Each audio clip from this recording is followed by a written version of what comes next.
Alright, idag så ska jag och min kollega Oskar prata lite lab. Ja. Lab putters.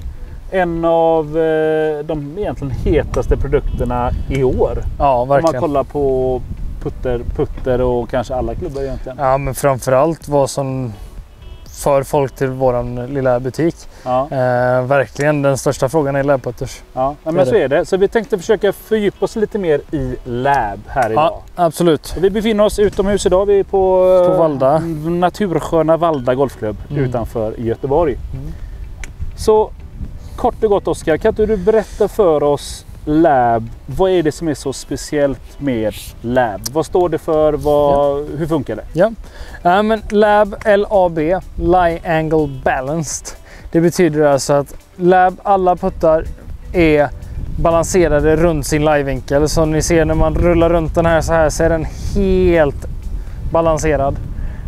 Vilket gör att om vi skulle sätta den här i ett fäste som inte påverkar klubban någonting, så kommer den alltid att pendla rakt. Det finns ju någonting som heter en revealer. Om man googlar på det och sånt så kan man se hur en labputter beter sig i en sån mekanik. Precis, och där jämför de också vanliga putters. Där ser man att bladet påverkas jättemycket och kommer inte riktigt tillbaka och så vidare. Pratar man någonting om tåhäng? Nej, inte med lab. Nej. Utan här är allting balanserat kring livevinkeln. Och har vi rätt längd, rätt lie, så rör sig putten rakt bak, rakt fram utan annan påverkan. Så att vi ska bara föra putten fram och tillbaka, så gör den jobbet själv. Ja. Så egentligen om man ska göra det väldigt enkelt, det spelar inte så stor roll ifall du har ett svingspår som är inifrån ut, utifrån in, rakt bak, rakt fram. Ja. Putten kommer egentligen av sig själv square in till boll hela tiden. Så länge den är korrekt anpassad efter det. Ja men såklart. Ja. Det är ju alltid värdering av fit. Men jag tänker, om vi går igenom lite olika modeller då, som de har. Om vi tar flaggskeppsmodellen DF 2,1. Det var egentligen den första modellen som de kom. Den kom ju för rätt många år sedan, men det har blivit en snackis nu senare år. Men ja. Det här är ju en stor putter. Ja, det är det. Typ världens största putter. Ja, i snudd på i alla fall. Ja. Och pratar man förlåtelse och sånt där, så är det ju detta putter man ska ha. Ja, den är väldigt förlåtande. Oavsett om du träffar där, så känns det som att du får ut för fin rull, bra effekt i bollen. Ja. Finns i standardlängd eller standardputte, finns även armlock, broomstick och så vidare. Jag tänker vi kommer komma in på broomstick lite senare. Sen har vi en annan, kanske lite mer populär modell som man har sett på tv. Ja, detta är MES 1 Max som vi har med oss idag. Vi har även MES 1, den vanliga, på vårat fittingcenter.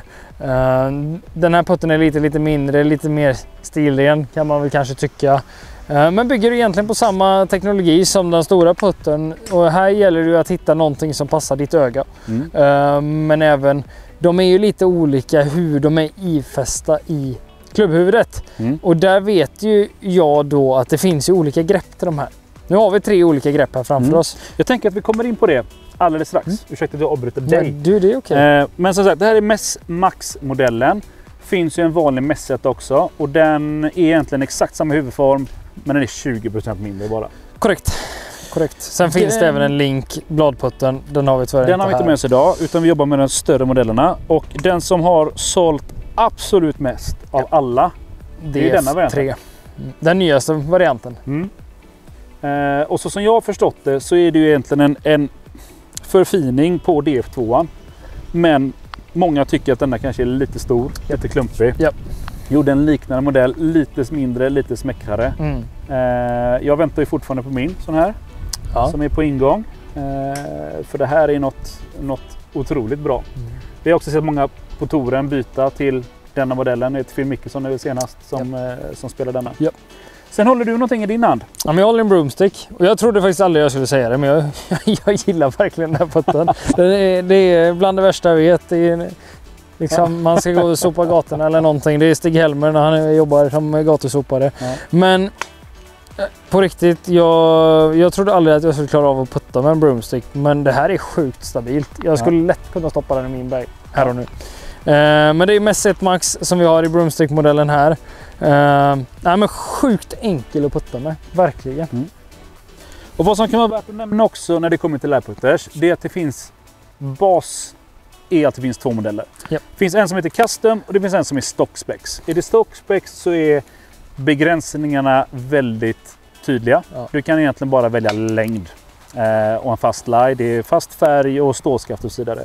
Däremot om vi kommer in på Custom, då finns det väldigt mycket vi kan göra. Vi kan göra dem till broomstick, vi kan göra dem till armlock, vi kan göra dem till counterbalance putters. Vi kan välja mellan 10 olika färger på huvuden. Vi kan välja mellan tyngd på huvuden. Vi kan välja livevinkel inom ett spann på 20 grader tror jag ungefär. Siktsträck, you name it. Ja, vi har ungefär 35 alternativ på siktlinje på den här och på DF3an. Så där kan man verkligen gå loco och du kan göra den precis så som du vill ha den. Och där finns ju lite speciella skaftar också. Ett som jag tänker specifikt på är kanske mitt absoluta favoritskaft i drivern. Det är TPT-skaftet. Finns även till labputters. Så är det. Men om vi pratar grepp då. De har ju även egna grepp. Precis. Och varför har de det och vad är det de gör? Nej, men på varje putter så är skaftet ifäst lite bakom sweet spot. Och det här är ju en viss procentuell lutning då. Så om vi sätter de här två, vi gör så, vi byter så. Då har vi alltså DF 2,1 där. Den har alltså ifästningen så den längst bakåt av allihopa egentligen. Därför har man ett pressgrepp som ni ser, det sitter lite snett där. 3 grader är det på den. Och där är det 3 grader vi ska ha på den, tycker jag. DF3 nu då som kom, den har 2 grader i pressgrepp och mässen har 1,5. Linken däremot har ingen, för där har vi ifästningen i där den ska vara. Och man kan ju även vid kasten välja, vill jag ha 2 grader pressgrepp på en sån putter så går det att välja det också. Det går absolut. Så att det är lite kort om greppen där också. Skaften har vi varit inne på. Du kan välja både Accra-skaft, du kan välja Stability-skaft, du kan välja LA-skaft och du kan välja TPT-skaft. Skillnad på putterskaft om vi tar stål kontra grafit, vad skulle du säga där? Nej, men det som påverkas mest det är MOI-värdet skulle jag säga. Har vi ett lite upphottat skaft, säg Accra, TPT, Stability, så kommer en bollträff som är på tå eller häl att komma ut med snudd på samma hastighet som när vi träffar den på sweet spot, och då blir det lite stabilare. Vilket gör att vi lättare sätter bollen på linjen varje gång. Och det kommer leda till fler sänkta puttar. Fler sänkta puttar är ju någonting man ändå tycker om.